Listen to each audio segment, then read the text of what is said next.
Welcome to fintech world. I am your host Mir Zeb. मैं आपको इस चैनल पर वेलकम करता हूं। जैसा कि आप पहली वीडियोस में देख चुके हैं कि हम टैरिफ्स और इसकी ग्लोबल इम्प्लीकेशंस पर बात करते रहे हैं, तो आज हम जो करंट सिचुएशन बन रही है और जो आज रात एशिया एशियन टाइम के मुताबिक जब यूएस मार्केट्स ओपन होंगी तो बनेगी, उस पे भी आपको कुछ एनालिसिस देना चाहते हैं।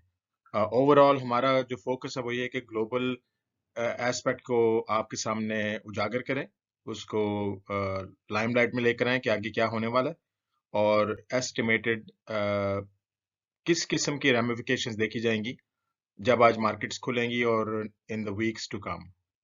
तो काइंडली वीडियो से जुड़े रहें, आखिर तक देखें और please do like, subscribe and share this video and others. Thank you. तो starting from the safe assets, जो कि एक ऑल्टरनेटिव मार्केट बन चुकी है क्रिप्टो। क्रिप्टो में हिस्टोरिकली चेंज आती है जब मार्केट्स जो हैं, स्टॉक मार्केट्स और फाइनेंशियल मार्केट्स डाउन होती हैं। ठीक है, चाहे वो स्टॉक मार्केट्स हैं, चाहे वो कोई भी एसेट क्लास है, चाहे वो कमोडिटीज हैं, एक्सेट्रा। और पिछले 48 आवर्स के अंदर आपने नोटेबल चेंज देखी है क्रिप्टो में। और बिटकॉइन की मैंने इंडेक्स एक शेयर किया आपके साथ। तो bitcoin is down to nearing 75,000 और hopefully it might stay here, और ये यहाँ से फर्दर भी ड्रॉप हो सकता है टुवर्ड्स 70,000, जो कि एक बहुत बड़ा ड्रॉप है क्योंकि क्रिप्टो मार्केट या बिटकॉइन का हाई जो बना था, क्रिप्टो मार्केट की अभी हम बात नहीं कर रहे, सिर्फ बिटकॉइन की बात करें। बिटकॉइन का हाई जो बना था वो था 120,000 के करीब डॉलर्स पर वन बिटकॉइन। तो ये इस वक्त तक अपनी वैल्यू काफी जो है वो ड्रॉप कर चुका है, specially in the past 48 72 hours. 80,000 के करीब लगभग ये स्टैब्लिश हो गया था, लेकिन अब ये फर्दर ड्रॉप हो रहा है, तो इसमें फर्दर ड्रॉप देखने को मिल सकता है। लेकिन इसके साथ साथ इसमें रिकवरी भी एक्सपेक्टेड है, क्योंकि जब भी देखा गया कि जब भी मार्केट डाउन होती है, crypto market as a safe asset ऊपर होती है। बिटकॉइन को डिजिटल गोल्ड कहा जाता है, तो बिटकॉइन की रिकवरी हो सकती है। और बिकॉज टाइम इतना नहीं है, तो आपको ये क्रिप्टो मार्केट की रिप्रेजेंटेशन जो है वो बिटकॉइन की चार्ट से दी जा रही है। तो अगर हम इंडिविजुअल एसेट्स में चले गए, इथीरियम, एक्सआरपी, तो ये वीडियो बहुत लंबी हो जाएगी। तो let's move on to the US equity. जैसा कि आप सेकंड चार्ट में देख सकते हैं कि यूएस फियर इंडेक्स जो होती है, जिसको हम वॉलेटिलिटी कहते हैं, ये तकरीबन 125+% जो जम कर चुकी है।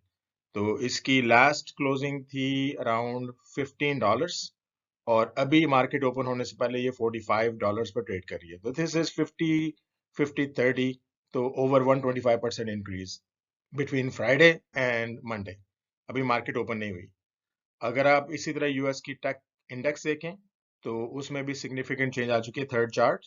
और ये इतना बड़ा जंप जो है विक्स के अंदर पॉइंट करता है कि मार्केट के इन्वेस्टर जो है वो सेल ऑफ कर रहे हैं।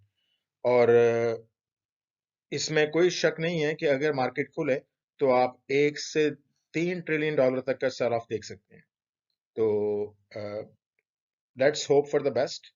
लेकिन जो प्रेसिडेंट ट्रम्प की पॉलिसीज आ चुकी हैं, उसके मुताबिक जो है इस वक्त मार्केट में सवियर लैक ऑफ कॉन्फिडेंस है, इन्वेस्टर्स वगैरह परेशान है। और अगर ये ड्रॉप शुरू हो गया, जिस तरह मैं बता रहा हूँ, मिनिमम 1 ट्रिलियन, मैक्सिमम 3 ट्रिलियन, अगर ये ड्रॉप इससे ज्यादा होता गया, तो आप यूएस मार्केट को विद इन 5 डेज इसकी रिसेशन की बाउंड्रीज को टच करते भी देख सकते हैं। और उसका मतलब क्या है ग्लोबल मार्केट्स के लिए, आगे चल के उसके बारे में बात करते हैं।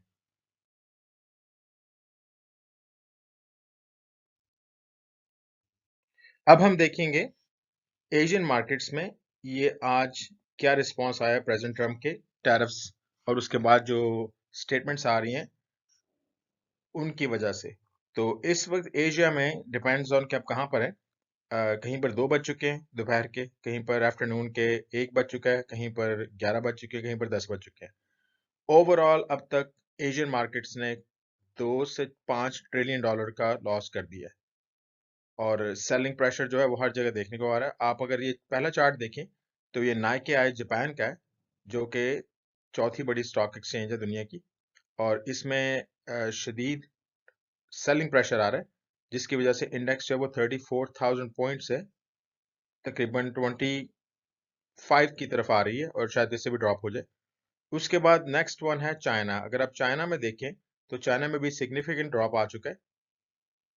इंडेक्स ने एस्टिमेटेड कुछ महीने के गेन्स जो है वो ज़ाया कर दिए और ये ट्रेंड कंटिन्यू रहेगा अभी कुछ अर्सा, कम अज कम नेक्स्ट 3 to 5 डेज के अंदर ये ट्रेंड कंटिन्यू रहेगा। उसके बाद अगर आप सेंसेक्स इंडिया को देखें तो इंडिया की भी यूएस की तरफ फियर इंडेक्स जो है वो तकरीबन नियर डबल होने के करीब है। तो फ्रॉम 14,000 पॉइंट्स ये इस वक्त तकरीबन 22-23,000 के करीब ट्रेड कर रही है और ये रियल टाइम डेटा नहीं है, ये कुछ घंटे पहले का डेटा है। तो अब तक अगर वो 24,000 क्रॉस कर चुकी है तो इसमें आप कई बिलियंस ऑफ डॉलर्स और डाल रहे हैं। तो उसके बाद हम पाकिस्तान पे आएंगे। पाकिस्तान में अगर आप देखें KSE 100, तो KSE 100 अपना हिस्टोरिकल हाई बना के नियर 120 के अब वो वापस ड्रॉप हुई आज और ये मेरा ख्याल है कि लार्जेस्ट सिंगल डे ड्रॉप है in the past many many months. इसका ड्रॉप होना फ्रॉम नियर 118 टू 112, 112 इसकी नियर सपोर्ट लाइन भी है जो कि लास्ट टाइम इसने सपोर्ट ली थी ऊपर जाने से पहले। तो अब यहाँ से इन मार्केट्स में अभी आज पहला दिन है बिजनेस का और अभी इन मार्केट्स में मजीद ड्रॉप देखा जा सकता है और ये कहना बिल्कुल भी स्पेकुलेशन नहीं होगा कि ये मार्केट्स बेयर टेरिटरी के करीब जा सकती है by the end of this week. तो अब लेट्स टॉक अबाउट कि इनका बिजनेस में इम्प्लीकेशंस क्या हो सकती है। देखिए प्रेसिडेंट ट्रंप की जो पॉलिसीज आ रही हैं, इस वक्त यूएस को 1.6 ट्रिलियन डॉलर्स का ट्रेड डेफिसिट नजर आ रहा है। ट्रेड डेफिसिट क्या होता है कि जिसमें यूएस ट्रेड कर रहा है दूसरे कंट्रीज के साथ, लेकिन यूएस पैसे लूज कर रहा है और वो जो है 1.26 एस्टिमेटेड ट्रिलियन डॉलर्स के करीब है। अब यूएस क्या चाह रहा है, और यूएस की इस वक्त जो है फेडरल बजट का 16% जो कि हाईएस्ट एवर है, वो जा रहा है यूएस की कर्जे जो उन्होंने लिए हुए हैं, डेट जो होता है पब्लिक डेट, उसकी सर्विसिंग में। और उसकी वजह से उनके बहुत सारे जो प्रोजेक्ट्स हैं वो इम्पैक्ट हो रहे हैं। तो अब वो दो चीजें करना चाह रहे हैं, नंबर वन, बल्कि तीन चीजें करना चाह रहे हैं। नंबर वन, वो चाह रहे हैं कि जो ट्रेड डेफिसिट है जिसमें उनको नुकसान होता है वो उसको कम करें और उसको इस लेवल पे ले आए कि किसी तरह उनकी जो डेट सर्विसिंग है और जो कर्जे की मद में जो उनको पैसे देने हैं, वो पेमेंट वहां से निकले। तो उसके लिए उन्होंने टैरिफ्स अमाउंट कर दी है पूरी दुनिया में तकरीबन, या जिन ममालिक के सब वो ट्रेड करते हैं। और इसका बेनिफिट ये है कि वो estimated 100+ billion dollars with in first year expect कर रहे हैं, जो कि उनको टैरिफ्स की मद में इकट्ठा होगा। तो उनकी जो डेट सर्विसिंग है वो यहाँ से निकल आएगी। दूसरी चीज जो वो करना चाह रहे हैं कि वो अब ये जो 1.26 ट्रिलियन डॉलर का ट्रेड डेफिसिट है, ये क्यों है? ये इसकी वजह ये है कि यूएस ने प्रेफरेंशियल ट्रेड एग्रीमेंट्स किए हैं बहुत सारे कंट्रीज के साथ, क्योंकि US is the only super power economically and military wise. तो यूएस ने काफी कंट्रीज को जो है वो छूट दी हुई थी डिफरेंट ट्रेड एग्रीमेंट्स के थ्रू। अब ट्रंप ये कह रहा है कि देखिए, हम आपका पुलिसमैन नहीं बनना चाह रहे, अमेरिका अब दुनिया का पुलिसमैन नहीं बनेगा, क्योंकि अगर हम लॉस कर रहे हैं अपना और कर्जा ले लेके अपना मुल्क चला रहे हैं ताकि हमारी पूरी दुनिया में बात सुनी जाए, तो हमें ये मंजूर नहीं है। हम जो है अपना कंट्री खुद से चलाएंगे।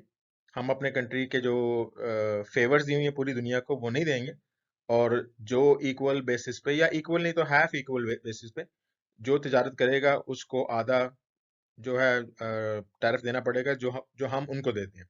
फॉर एग्जांपल, इंडिया, चाइना पे थोड़ा सा ज्यादा लगा है, लेकिन इंडिया पे तकरीबन हाफ टैरिफ लगा है कंपेयर टू जो इंडिया चार्ज करता है अमेरिकन गुड्स को। पाकिस्तान पे भी तकरीबन हाफ टैरिफ लगा है, 29-30% लगा है, जबकि पाकिस्तान यूएस गुड्स को 58% चार्ज करता है। तो यूएस इसको ट्रेड वॉर नहीं कह रहा। ट्रेड वॉर हम लोग इसको पूरी दुनिया वाले कह रहे हैं।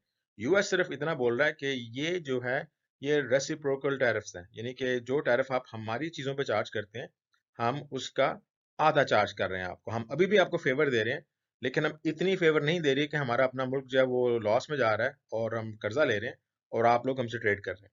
तो नहीं, वो ट्रेड में बैलेंस चाहते हैं पूरी दुनिया के साथ, ताकि उनके पास रेवेन्यू आए, उनके पास पैसे आए और वो अपना कर्जा उतार सकें। तो अगर आप इस तनाजुर में इस पूरी डिस्कशन को देखें तो इसकी समझ आती है कि जब वो देख रहे हैं कि उनका कर्जा इस वक्त उनके नॉमिनल जीडीपी का 110 to 20% तक हो चुका है, तो वो और कितना कर्जा लेंगे। तो वो कर्जा उतारने के लिए और अपने आप को स्टेबलाइज करने के लिए टैरिफ जो है वो इम्प्लीमेंट कर रहे हैं। लास्टली इस सीरीज की कई वीडियोस अभी और आएंगी, क्योंकि ये इतना बड़ा टॉपिक है कि ये एक तो वीडियोस में कवर नहीं हो सकता।